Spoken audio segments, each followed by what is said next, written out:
구독, 알림 설정까지 부탁드립니다. 오늘도 우리 사는 이야기 찾아주셔서 감사합니다.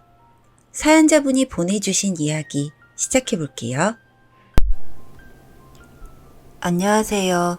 저는 40대 초반에 아들 둘을 둔 엄마입니다. 외벌이 남편과 결혼해서 난임 시술을 받아 쌍둥이 아들을 둘을 낳았죠. 직장은 그만두고 바이올린 레슨을 다니다가 임신에 성공해서 지금은 행복하게 살고 있습니다. 그런데 어려운 친정 때문에 엄마에게 아이 돌보는 것을 맡기고 레슨을 시작했습니다. 제 경력 때문에도 그랬지만 친정 생활비를 드리기 위해서는 어쩔 도리가 없었습니다. 남편도 처음에는 꺼려하다가 제가 레슨을 많이 하고 벌어오는 수입이 많아지자 나중에는 안심을 하더군요. 친정에 드리고 남은 돈이 200만 원가량 되거든요. 그 돈으로 적금도 넣고 대출 이자와 원금을 갖고 있었습니다. 그런데 레슨 시간이 길어지면서 어쩔 수 없이 엄마가 저희 집에서 주무시게 되었죠. 그러다 보니 남편이 불편해하기 시작했어요. 저희 엄마가 잔소리가 심하신 편이거든요. 그리고 얽힌 사연들이 좀 있는데 제가 음악 전공을 하겠다고 고집을 피우자 그 뒷바라지할 자신이 없다면서 정 할 거면 다니던 교회에서 바이올린을 배우라고 하셨습니다. 이게 무슨 소리인가요? 정말 화나고 짜증날 뻔했는데 다행히 반주자와 지휘자 권사님들의 도움으로 음대에 입학을 했습니다. 그런데 용돈을 한 푼도 줄 수 없다고 하셔서 제가 벌어서 학교를 다녔죠. 전 이렇게 엄마와의 관계가 항상 좋지만은 않았습니다. 이와는 반대로 남편은 3대 독자로 태어나 뭐든지 자기 하고 싶은 건 다 하면서 살았고 집에서 뭘 반대한 적도 없어 그래서인지 생활 습관이나 그런 것들이 좀 잘 안 되어 있긴 했습니다. 가령 예를 들면 편식이 심하고요. 그러니 아이들도 야채를 잘 안 먹고 인스턴트 음식을 좋아했죠. 치킨, 피자, 탕수육 이런 메뉴를 좋아하다 보니 이제 4살이 된 애들도 그런 것만 먹으려고 했고요. 친정엄마가 해주신 나물이나 국찌개 이런 건 안 좋아했죠. 그러다 보니 밥도 남기고 결국 사 먹고 오거나 먹고 싶은 것들을 사다 먹곤 했어요.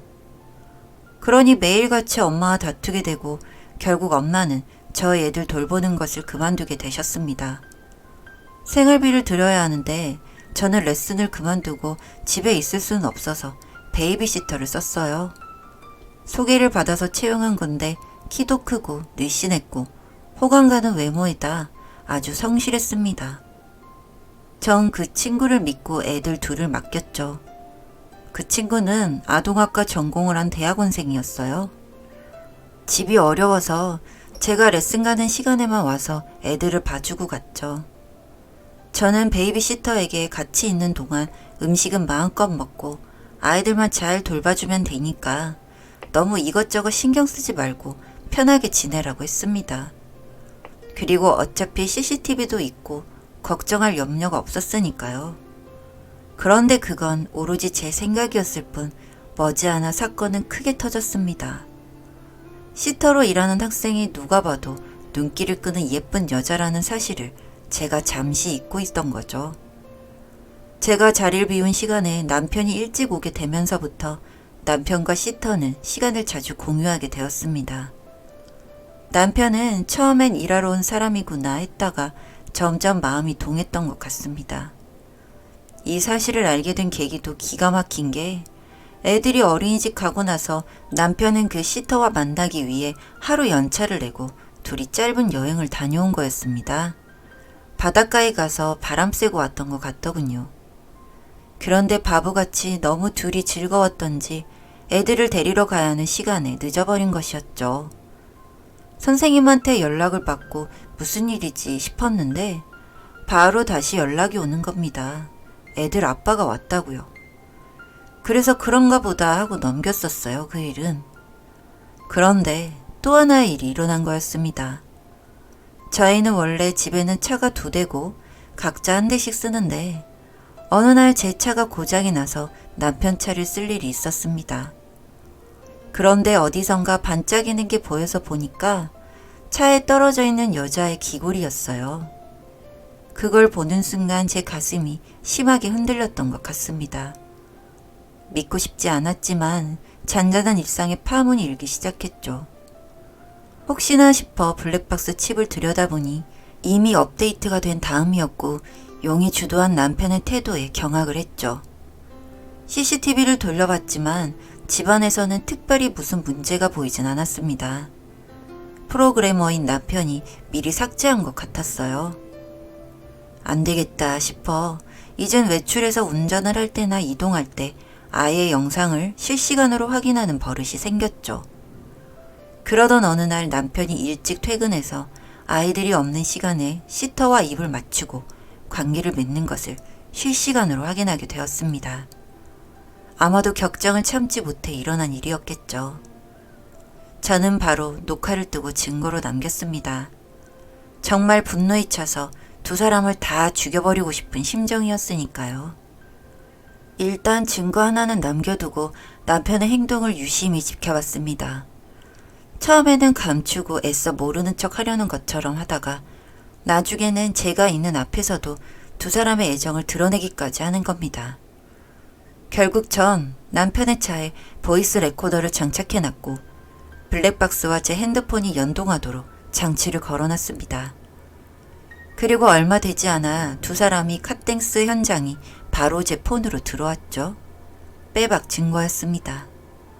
제 아이들을 위해서도 헤어지는 게 낫다고 판단했고 고민 끝에 남편에게 이혼을 선언했습니다.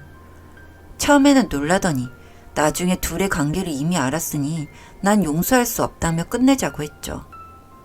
그랬더니 양육권과 친권은 못 준다는 거예요.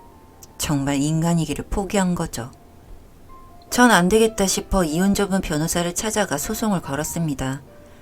시터는 제가 그렇게까지 나오자 남편에게 더는 못하겠다, 다 정리하고 떠나겠다고 말을 하면서 자취를 감추었습니다. 그래도 물러서 제가 아니죠. 증거자료 다 싹 긁어서 상간녀 위조로 청구 소송까지 해결했죠. 법원에 시터를 불러 앉히느라 돈 좀 썼습니다. 남편은 용서를 빌기는커녕 시터와 새로운 인생을 꿈꾸다가 닥쳤던 개신세가 되어버렸고 직장에도 알려져 해고를 당했습니다. 시터 어머니가 회사에 와서 쌩 난리를 쳤다는 겁니다. 순진한 애 꼬셔서 인생 망치게 했다면서요. 어쨌든 전 승소했고 위자료와 재산 분할도 받았습니다. 친정 부모님이 능력 없고 책임감 없는 것을 익히 알았기에 저와 아이들 둘은 낡은 전세 아파트로 이사해서 잘 살고 있습니다. 가끔은 악몽을 꾸기도 하지만 이젠 다 잊고 살려고 애쓰고 있습니다. 그래도 어릴 적부터 냉랭하고 저에게 신경 안 쓰시는 어머니는 제가 안쓰러웠는지 이따금 오셔서 애들하고 시간을 보내주시고 반찬도 주고 가십니다. 뒷북이지만 그래도 눈물나게 고마웠어요. 사실 모른 척 하실 줄 알았거든요. 남편은 해고당한 후에 대리운전을 하면서 근근히 먹고 산다고 들었습니다. 얼마 전에는 전화가 와서 애들이 보고 싶다면서 엉엉 우는 거예요. 전 그동안 당한 일들이 괘씸해서 차단을 시켰어요. 피가 거꾸로 솟는 기분이 뭔지 아시나요? 전 정말 애들 볼모로 두 년놈들이 바람핀 걸 생각하면 찢어 죽여도 모자랄 판이었는데 보고 싶다는 이야기를 어떻게 하는지 정말 미친놈이었죠. 여튼 전 애들을 어린이집에 맡기고 오전에 레슨을 다녀서 학원 개업 준비를 하게 되었습니다. 그러던 어느 날 친정 아버지가 절 부르셨어요. 국가유공자셨던 아버지는 다달이 연금을 받고 계신 걸 알고는 있었지만 도와달라고 하진 못했습니다. 다 넉넉한 편이 아니었으니 괜히 말 꺼내서 서로 껄끄러워지기 싫었으니까요. 그런데 아버지가 갑자기 거액에 든 통장을 저에게 내미시는 겁니다. 그 안에는 1억이라는 돈이 들어있었어요. 요즘 억이 돈도 아니게 될 정도로 쉽게 말하지만 사실 모으기 쉽지 않은 돈이잖아요. 그런데 아버지가 저에게 1억을 주시면서 개업자금에 보태 쓰라고 주시는 거예요. 전 손이 덜덜 떨리고 가슴도 두근거릴 정도로 놀라서 왜 이걸 절 주시냐고 물었더니 평생 잘해준 적이 없어서 이번만큼은 도와주고 싶었다고 하시더군요. 생전 처음 듣는 아버지의 진심에 감동받아서 그 자리에서 아버지를 껴안고 한참을 울었습니다.